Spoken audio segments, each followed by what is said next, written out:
welcome back to my garden. This is actually the 6th time I'm doing this because I'm a terrible YouTuber and I don't work off of a script. Maybe I should work off of a script, but I've tried that before and it hasn't really worked out well for me. Nonetheless, here we are in my garden. As you can see, there's quite a few things that are in bloom. Some things are actually almost going over, like I believe this is licorice white agastache. I think that's what that is. Pollinators have been absolutely loving this. It's usually covered in bees, but there are very few flowers left on it, and the plant itself looks like it's starting to roll over and die, as it were, but it's not dying, it's just sort of exhausted itself, I think. If I'm wrong, or if I say anything that sounds wrong, please leave a comment below. I'll probably wind up cutting this guy back to maybe a foot above the ground, probably in the next 2 weeks or so. I'm not sure exactly when, but there's still some flowers on there, and I'll still let the pollinators do that. And when I cut it back, what'll happen is that in the fall, once the temperatures start to cool off a bit, this guy will reflush.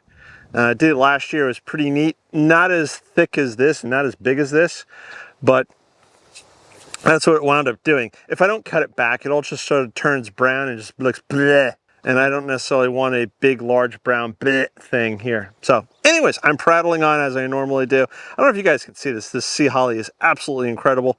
It's something that I've been wanting to grow for years. This is the first year I've actually seen it in bloom here. And I'm glad I did it. I'm glad I had the patience and I grew it from seed, and it's just been magnificent. And I'm definitely going to grow more of this, either from cuttings or divisions or some more seed. I don't know exactly yet. Nonetheless, getting sidetracked. It's been a busy week and I've gotten quite a few things done. I wound up covering up the one section of the rose garden that I kind of wanted to. It was getting really out of control with the weeds and the grass, and again, I'm trying to compost in place, as it were. So I just wound up covering it all with the black weed fabric that I'd taken up from the vegetable garden. And now all that stuff will wind up cooking in the sun, wind up cooking underneath the fabric. The other thing I did this week was I planted out a lot of the stuff that was left on the potting bench. There's very little left on the potting bench, and it's either stuff that will be planted out later in the year or maybe even next year. I'll have to wait and see, but there's very little stuff left. And I'll show you some of the stuff that I planted out when we get over to the new bed section that I completed today. But today I'm going to be planting and moving a bunch of irises. A few weeks ago, I got a bunch of irises from my father-in-law's place, and I put them in a plant tray for a while so that they could sort of get the roots back that I tore up when I moved them, because I wasn't all that gentle when I dug them up. And I cut the leaves back, but now they're starting to put on some new leaf growth, which means they've got some sort of roots. So I'll be planting them out, and I'm going to show you where in a little while. And I'm actually going to be moving a couple of different irises that I have, because like this guy right here, this is Earl of Essex, German bearded iris. He's sort of getting crowded out by the mums and the Veronica. In fact, the Veronica is kind of sort of getting crowded out here. So I'm going to dig this guy up. In fact, this Earl of Essex, I don't think flowered at all this year. I'm going to dig him up, maybe divide him, and then again transplant him to where I hope is a better location in the new flower beds. So let me stop talking and start digging. I've done some homework, as I always try to do with these things, and they say that you're not supposed to, well, you can transplant irises in like July and August in the heat of the summer when it's nice and dry. We're not supposed to get rain for at least the next 10 days, and it's been very, very dry here. So I'm gonna dig these up now, and I think they'll be fine. If you don't think they'll be fine, leave a comment below. And in case you're wondering, if you're new to the channel, I'm in growing zone 8A, Eastern North Carolina. Alrighty then, how do we get this guy out of here? Very carefully. Gonna need that plant tag.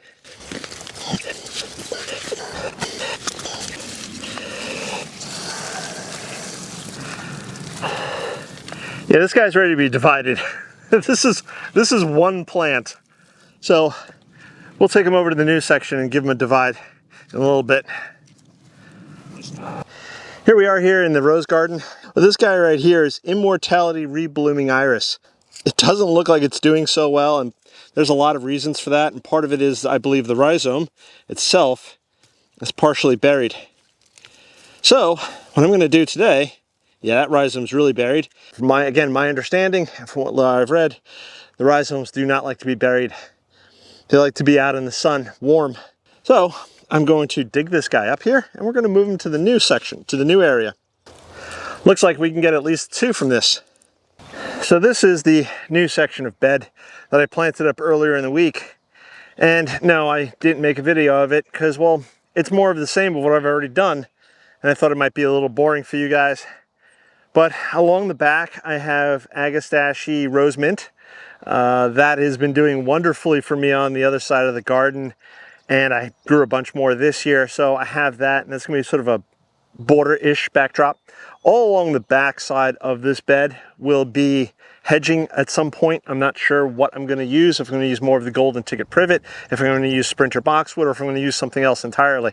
Not entirely sure.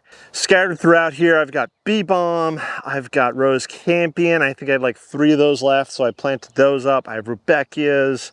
I've got more rudbeckias. I've got black-eyed Susan.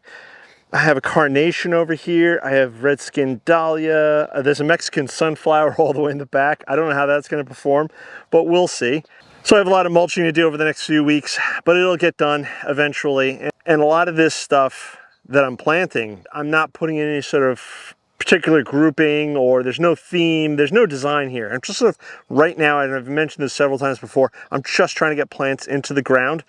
What works, what doesn't work, what will survive, what will thrive, what will survive the deer. And then I figure in the next, however long it takes, 5, 10, 20 years, hopefully I'm still gardening in 20 years when I'm in my 70s, I can then turn around and say, okay, I want nothing but rudbeckias here, and I want nothing but salvias here, and create little patches and clumps and that kind of thing. But for right now, it's almost cottage style, haphazard. I'm just trying to get plants in the ground, let them grow, let them establish themselves, and then we'll go from there. So behind me is going to be the first area where I'm actually going to really do sort of a theme. Now I'm going to start thinking about a little bit of design, and part of the reason is because, well, I just have all these irises. Let me turn around and show what I got. This is the new area I'm going to be planting into. Now, I don't know if I'm going to use this whole area because it goes back over here. I don't know if you guys can see that. But I'm going to start over here, and I'm actually going to be thinking about design with this garden. I'm not thinking color design at the moment. I'm just thinking more of plant. So my thought process here is that I'm going to take a lot of these irises that I have, like these that here from my father-in-law, and I'm going to be planting them into this space. Now, I have no idea what color these are, so these could be all a mix mash of color. They could be whites, pinks, purples, blues. I don't know. They could be black for all I know. There are black irises out there. And the irises I pulled up, one's white, one's purple, and one's orange. They do come in a variety of colors. But this spot right here gets a lot of good sun. And what I'm thinking is, and if you guys want to leave comments, please leave comments. I'm open to suggestions. What I'm thinking is that I'm going to plant them in this space, but I'm going to leave some space in between each one for A, their future growth, and B, I want to interplant amongst them. And I want your guys' feedback as to what do you think a good companion plant to go with the irises are. My initial reaction or thought process might be verbena, but I'm afraid the verbena might be overwhelming. I'm not sure. So what do you think I should interplant with the iris? What do you think will go good with the iris? Do you grow irises in your garden, and what do you grow them with? With that being said, I'm gonna start here to smooth this out, and we're gonna tease out. Now the roots on these shouldn't be really big, but they are pretty good right now. I don't know if you guys can see that, if I can zoom in on that. And on this one here, even though the main stem growth here is looking pretty gnarly, it is putting on new growth here, which is fabulous. So I'm just going to get this guy in, tease him in. There we go. There we go. Yep. Gotta get those roots tucked in there and leave that rhizome partially exposed or exposed. This one's got nice, big, healthy roots. Let's pop you back. You know what? I think maybe I want to put you, no, I definitely want you back over here, I think. There we go. So we're going to pull back some of this soil. Get those roots under there. There you go. There we go. And that's the other thing too I wanted to mention.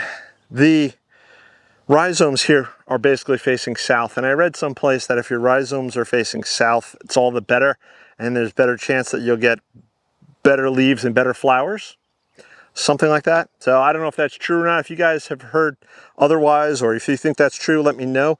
This potting soil is just going to go right over there. And tease the next one out. Another good set of roots. I'm going to try to leave some space here.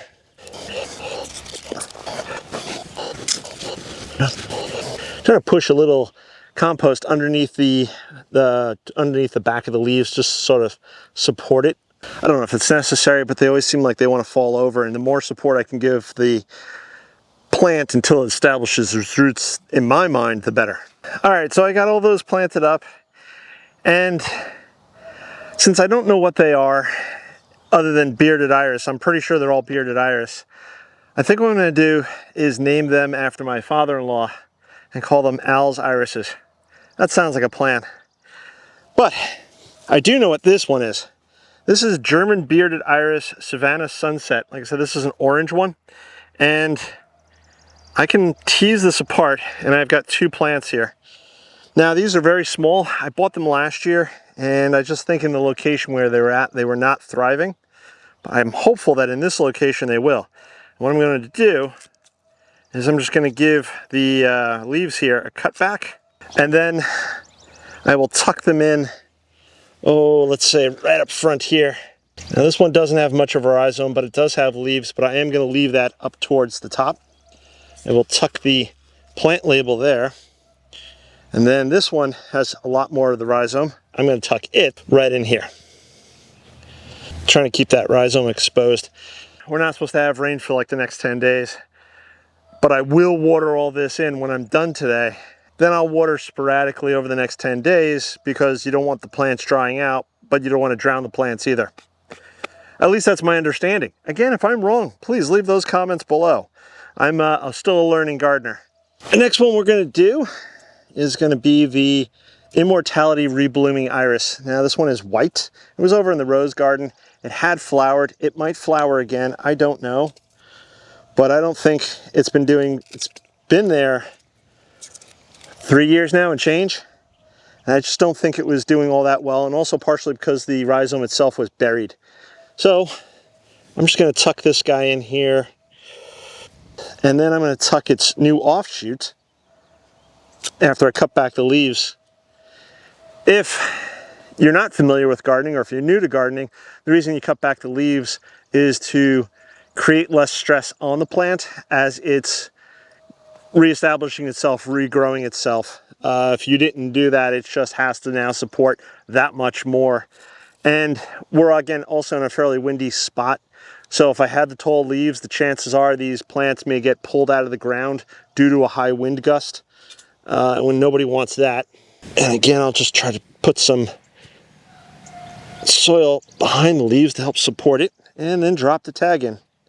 Now I haven't left a lot of space between these irises, and maybe that's a mistake on my part. Maybe I should have left more, but I do have quite a bit more to go. You know, I'm open to suggestions. What do you guys think I should interplant amongst this stuff? Should it be something low growing?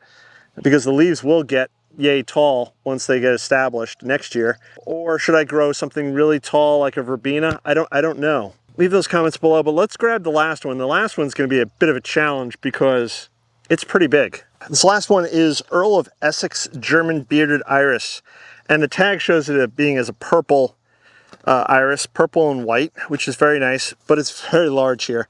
So I'm fairly confident I could divide this. What I've done in the past usually is just, like this is really loose here, so maybe I can just tease or pull this apart. And sometimes you can, especially as the irises get bigger. That's been my experience. There we go.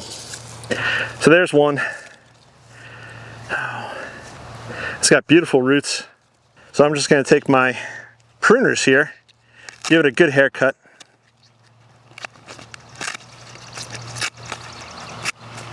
There you go. And that's one plant. Let's see if I can tease out more. Whoop, here comes another one. Some of these are just falling off. This is just huge. This is going to be nice. There's another one.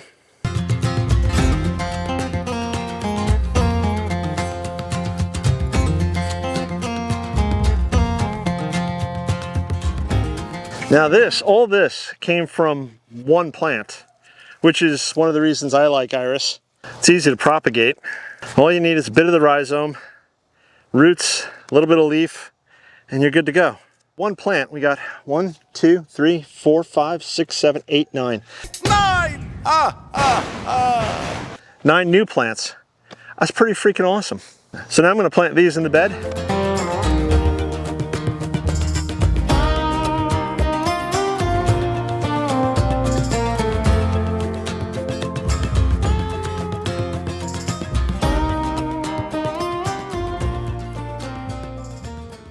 Here we are then. All of the irises are planted. They've got about a foot between them, which is pretty nice. Some of them actually have a little bit more than a foot. But this is the actual first area of the flower garden that I'm on purpose trying to design. So again, there'll be this clump of various irises, and I'd like your feedback as to what you think I should interplant with them. Should I go with something low? Should I go with something tall? Again, I'm open to your suggestions and any thoughts you might have. You know, another thought that just popped in my head is salvia. Maybe do salvia interplanted amongst all these. So if you haven't subscribed, please subscribe. Click that bell icon to be notified when I do post a new video. This way you can follow along with my antics here in the garden, see what I'm growing and what I'm not growing. There's a lot more coming up in the upcoming weeks. I still have benches that I want to build. I think that's going to be one of the summer projects. I'm going to build some benches for the garden, and I'll bring you guys, of course, along for that. I still have the whole other section of the new flower border to finish out, but I really don't have anything to plant into it. So what I think I'm going to do is just mow it down and then do the cardboard and maybe just do a couple of inches of compost just to help hold the cardboard down as it rots. Or next year, I'm going to be planting into that area with all sorts of new plants and maybe a new plant design as well. The dahlia beds I'm going to be working on soon, and I'll bring you guys along for that. I have some new thoughts and ideas about that. Again, if you like dahlias, subscribe, follow along. Hopefully this summer the garden really starts to put on a really nice show. There's quite a few plants right now that are flowering throughout the garden. And if you don't follow me on Instagram, give a follow on Instagram. Or you can go over to growinggreenfinger.com, scroll the way to the bottom of the homepage, and I have my Instagram photos reflected there, because I often try to take pictures of what's in flower, what's growing, what looks really spectacular. And sometimes I'm just walking through the garden and I catch a certain angle or a certain view or a certain time of day where the light's hitting something that just looks really spectacular.